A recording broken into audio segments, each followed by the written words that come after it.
آپ صلی اللہ علیہ وآلہ وسلم نے جب سب سے پہلی پکار سب کو پکارا تو یہ الفاظ تھے کہ آپ صفا کی پہاڑی پر چڑھ کر بول اٹھے، اے بنی فہر، اے بنی عدی، اے بنی فلاں، اے بنی عبد المناف، اے بنی عبد المطلب۔ جب لوگوں نے یہ آواز سنی تو کہا یہ کون پکار رہا ہے؟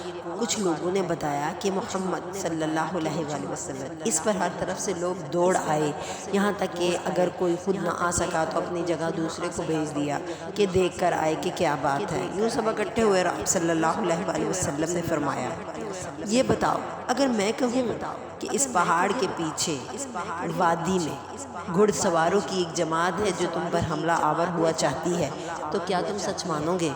لوگوں نے کہا ہاں ہاں، ہم نے آپ کو کبھی جھوٹا نہیں پایا، ہم نے ہمیشہ آپ کو سچا ہی پایا ہے۔ تب آپ نے فرمایا اچھا، تو میں ایک سخت عذاب کے آنے سے پہلے تمہیں ڈرانے والا بنا کر بھیجا گیا۔ میری اور تمہاری مثال ایسی ہے جیسے کسی آدمی نے دشمن کو دیکھ لیا ہو اور جھٹ پٹ دوڑا کہ گھر والوں کی حفاظت کا بندوبست کرے، لیکن اس نے خطرہ محسوس کیا کہ دشمن اس سے پہلے ہی انہیں آ دبوچے گا، لہٰذا وہ زور زور سے اسے پکارنے لگا۔ اس کے بعد آپ صلی اللہ علیہ وسلم نے فرمایا، اے قریش کے لوگوں، جہنم سے نجات کے بدلے میں اللہ سے اپنی جانوں کا سودا کر لو۔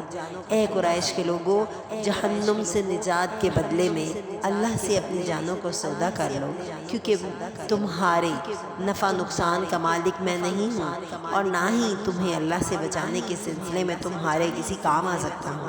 اے بنی کعب، اپنے آپ کو جہنم سے بچا لو، کیونکہ میں تمہارے نفع نقصان کا مالک نہیں۔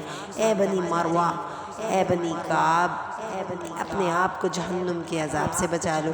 اے بنی قصی، اپنے آپ کو جہنم سے بچا لو، میں تمہارے نفع نقصان کا مالک نہیں۔ اے بنی عبد الشمس، اے بنی عبد المناف، اے بنی ہاشم، اپنے آپ کو جہنم سے بچا لو۔ اے بنی عبد المطلب، اپنے آپ کو جہنم سے بچا لو، کیونکہ میں تمہارے نفع نقصان کا مالک نہیں اور تمہیں اللہ سے بالکل نہیں بچا سکتا۔ میرے مال میں سے جتنا چاہو مانگ لو، مگر میں تمہیں اللہ سے بچانے کے لیے کوئی اختیار نہیں رکھتا۔ اے عباس بن عبد المطلب، اے رسول اللہ کی پھوپھی صفیہ بنت عبد المطلب، میں اللہ سے بچانے کے لیے تمہارے بھی کچھ کام نہیں آ سکتا۔